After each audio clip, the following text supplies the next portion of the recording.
Assalamualaikum warahmatullahi wabarakatuh. Apa kabar teman-teman? Semoga selalu dalam keadaan sehat ya. Alhamdulillah. Yang sedang tidak enak badan atau sedang sakit, Bu Siti doakan supaya lekas sembuh ya. Baik teman-teman, hari ini kita akan belajar pelajaran akidah akhlak, masih tentang kalimat thayyibah. Walaupun pekan kemarin kita sudah belajar tentang kalimat thayyibah, namun pekan ini kita masih tetap belajar dulu ya tentang kalimat thayyibah. Kenapa sih masih belajar tentang kalimat thayyibah?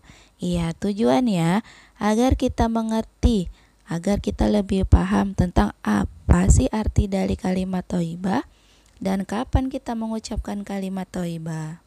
Iya. Kalimat thayyibah secara bahasa, kalimat thayyibah berasal dari kata thayyib yang artinya baik.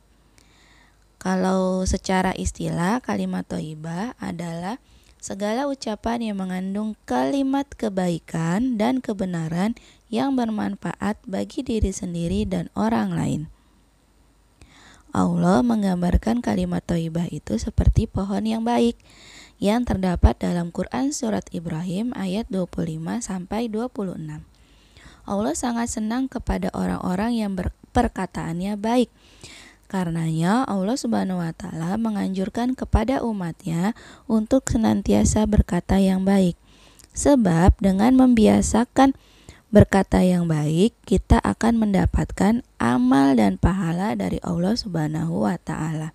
Hal tersebut diibaratkan ketika kita menanam pohon. Seperti yang tadi ya, yang diceritakan dalam Quran surat Ibrahim ayat 25 sampai 26. Begini artinya ya teman-teman. Tidakkah kamu perhatikan bagaimana Allah telah membuat perumpamaan kalimat yang baik seperti pohon yang baik, akarnya teguh dan cabangnya menjulang ke langit.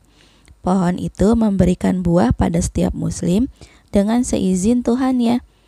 Allah membuat perumpamaan-perumpamaan itu untuk manusia yang supaya mereka selalu ingat. Dan Rasulullah SAW sangat menyukai umatnya yang senantiasa berkata baik. Seseorang yang berkata baik menunjukkan bahwa orang tersebut berhati baik dan berakhlak mulia. Sampai Rasulullah SAW bersabda bahwa kalimat yang baik adalah sedekah.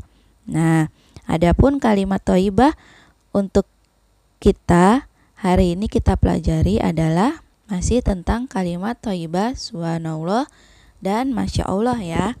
Walaupun kalimat thayyibah itu banyak sekali, namun kita akan pelajari lagi nanti di tingkat selanjutnya. Untuk sekarang kita bahas dulu subhanallah.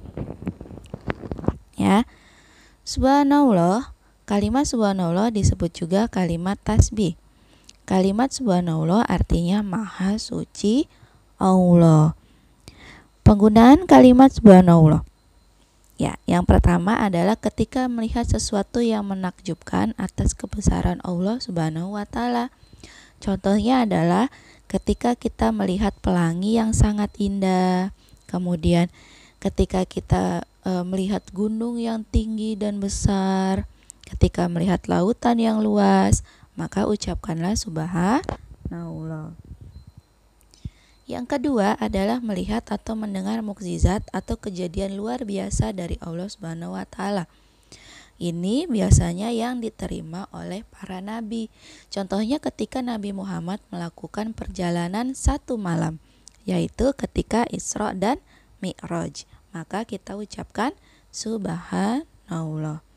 Yang ketiga adalah ketika berzikir sesudah sholat fardu. Ya, ketika berzikir kan kita mengucapkan kalimat subhanallah, alhamdulillah, dan Allahu akbar.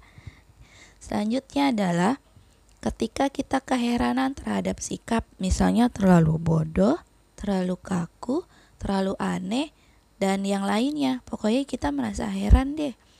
Contohnya misalnya ketika kita melihat ada seseorang yang ini orang kok dikasih tahu tidak mengerti ya. ini orang diberitahu tidak mengerti-mengerti ya, maka kita ucapkan subhanallah.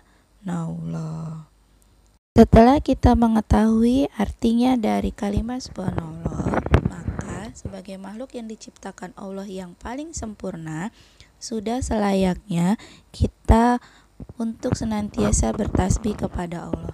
Karena seluruh makhluk ciptaan Allah, baik yang ada di langit dan di bumi, seperti contohnya malaikat. Malaikat mereka semua senantiasa bertasbih kepada Allah. Hal ini dapat kita lihat pada Al-Quran surat Al-Jumu'ah ayat 1, ya, mengisahkan tentang kita mengucapkan kalimat subhanallah. Selanjutnya kita akan belajar tentang kalimat Masya Allah. Kalimat Masya Allah artinya atas kehendak Allah. Penggunaan kalimat Masya Allah yang pertama adalah ketika melihat sesuatu yang indah dan menakjubkan karena perbuatan manusia. Contohnya, ketika melihat penggunaan bangunan-bangunan yang indah, teknologi yang canggih, atau prestasi yang membanggakan. Kemudian, ketika kita merasa ketakutan. Kenapa sih? Karena segala sesuatu yang terjadi, baik itu yang baik atau menyenangkan ataupun yang buruk atau yang tidak menyenangkan, semuanya adalah ketentuan Allah. Pada kehidupan sehari-hari tentunya kita mengalami berbagai peristiwa ya teman-teman, seperti peristiwa yang menyenangkan ataupun peristiwa yang kurang menyenangkan. Contohnya ya seperti jatuh dari sepeda atau apapun. Hal tersebut semua terjadi karena ketentuan dari Allah Subhanahu wa taala. Sudah menjadi kehendak Allah Subhanahu wa taala.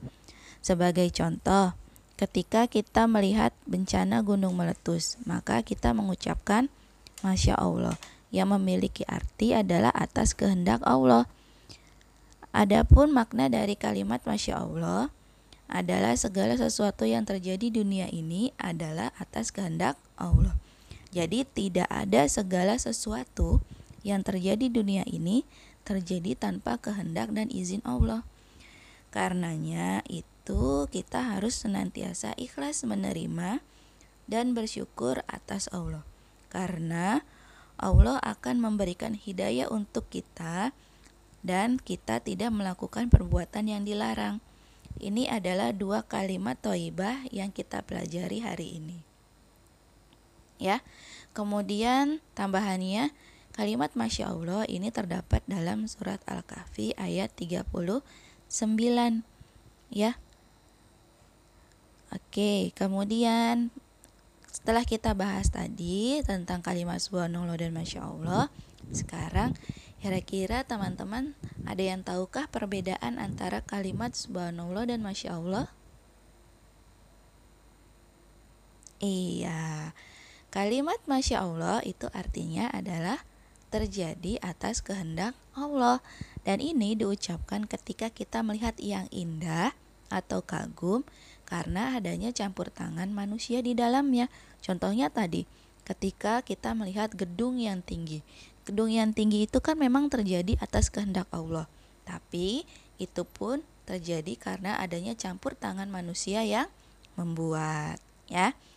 Kemudian Subhanallah artinya Maha Suci Allah, dan ini diucapkan ketika melihat sesuatu yang indah dan menakjubkan yang terjadi atas kuasa Allah tanpa adanya campur tangan manusia. Contohnya tadi, ketika kita melihat pelangi. Pelangi itu kan Allah yang ciptakan ya, bukan manusia ya.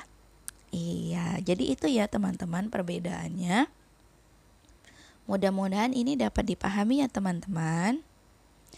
Baik, cukup sekian penjelasan dari Bu Siti hari ini.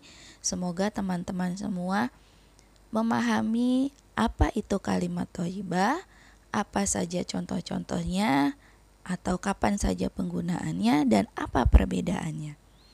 Terima kasih banyak teman-teman. Wassalamualaikum warahmatullahi wabarakatuh.